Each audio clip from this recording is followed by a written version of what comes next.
Write your way to Supersize Your Business Annual Challenge Day 228. Sharon Horne-Ellstrom here. This is a second day of the week that we're focusing on spiritual tools to help us grow and scale and supersize our businesses. And today's tool is writing things down, journaling. And I found I get journals a lot as gifts. And this one I got from my daughter for Mother's Day. And I haven't used it yet. So I'm committing to, as an action item this week, write in this journal every morning as soon as I wake up or right before bed. I haven't decided yet because it does two things. It's a guided journal that helps us intend our day tomorrow and then review our day and share how it went. So I think it's maybe more a nighttime one and setting my intention for tomorrow right before I go to bed. I just thought of that now, but I'm committing to the next 7 days as an action item, actually doing this and journaling. Why? Because journaling and writing things down gets things out of us and onto paper where we can actually look at them and consider and look for our own patterns and behavior. It helps us to be more self-aware. It helps us to be better leaders. It helps us to be better human beings.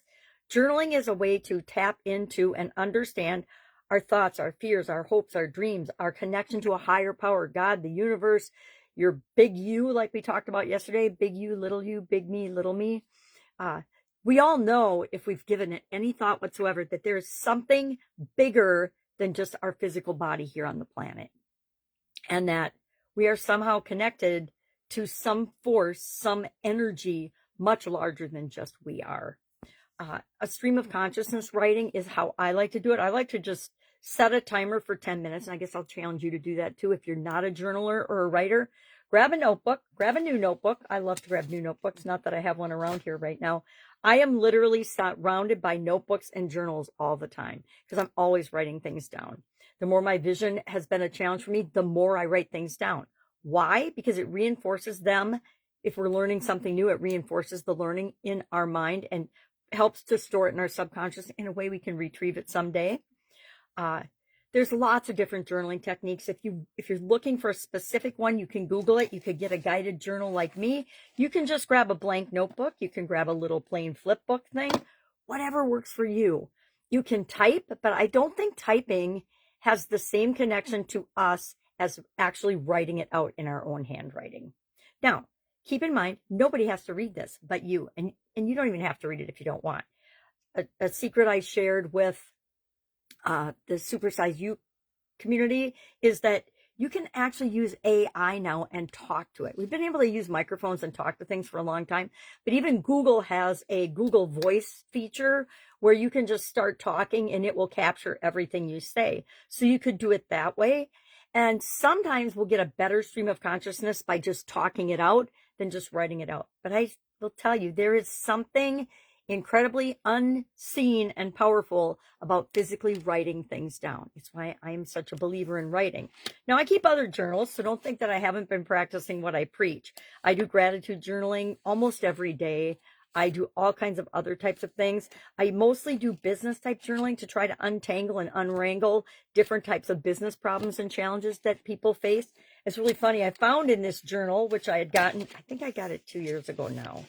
I actually found a group of 20 questions and 20 challenges that I have case studies for that I meant to share and I've never shared. So I might share that. I might do YouTubes about it. I might do that as my next YouTube. Hey, here's the top 20 questions that business owners and business builders and scalers have.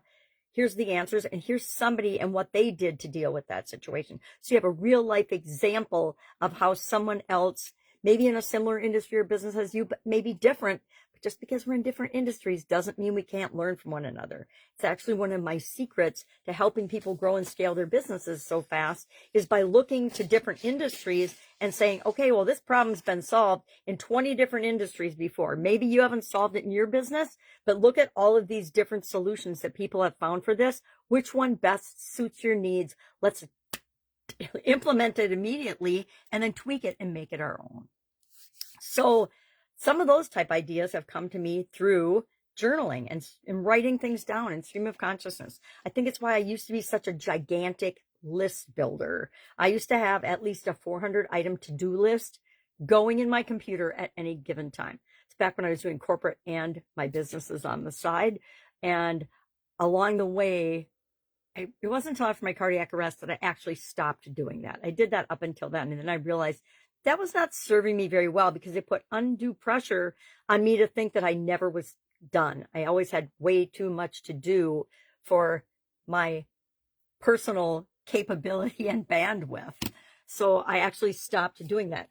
And I'm proud to say I actually got my week down to a 1 sheet this week.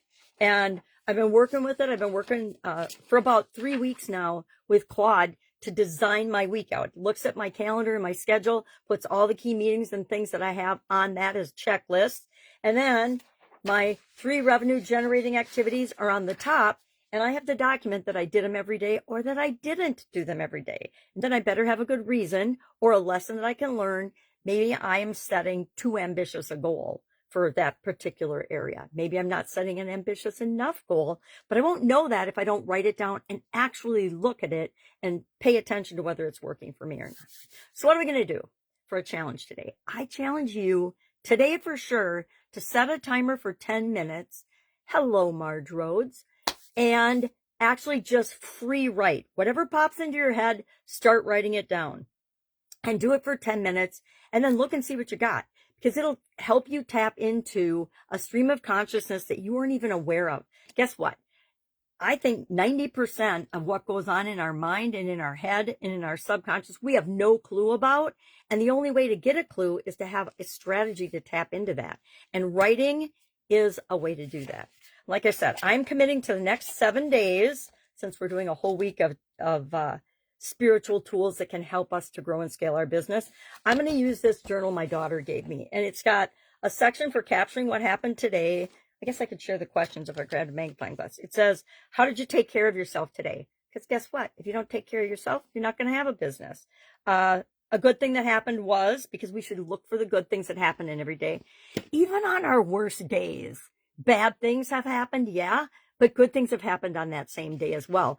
And if we focus on the bad, we'll think the day was just bad. But if we focus on the good things that happened, it'll help balance off the stuff that didn't maybe delight us when it went down. The third thing says something that you're grateful for, which is like your gratitude journal, and then summarize the day in 1 word. The more days that you have that you summarize with awesome, the happier your life is going to be. That's just my opinion. Awesome is like my favorite word. And then the second part of this is imagining tomorrow, because if we pre-frame and think about how we want our day to go, it is much more likely to go that way than if we just wake up, face the day, and go with whatever happens. And so when we plan our day today, it says, what's your intention for tomorrow? Why is it important to you? And how will you embody it? How will you make sure that you live it and it happens? So we're imagining what our day is going to be like. Do you know how powerful that is? Incredibly powerful. All right, so that is our challenge for today. I challenge you to do the 10-minute part of just free writing. Just today, find 10 minutes. If you're telling me you can't find 10 minutes somehow in your life today, guess what? You're going to have a heck of a time scaling and supersizing your business, because we have to have time to work on our business, not just in it, dealing with problems and dealing with challenges. I did that. It didn't work out so well. All right. If you have any questions, hit me up and ask. Otherwise, make it an awesome day. Awesome days are fun to have. And I will, of course, do this tomorrow.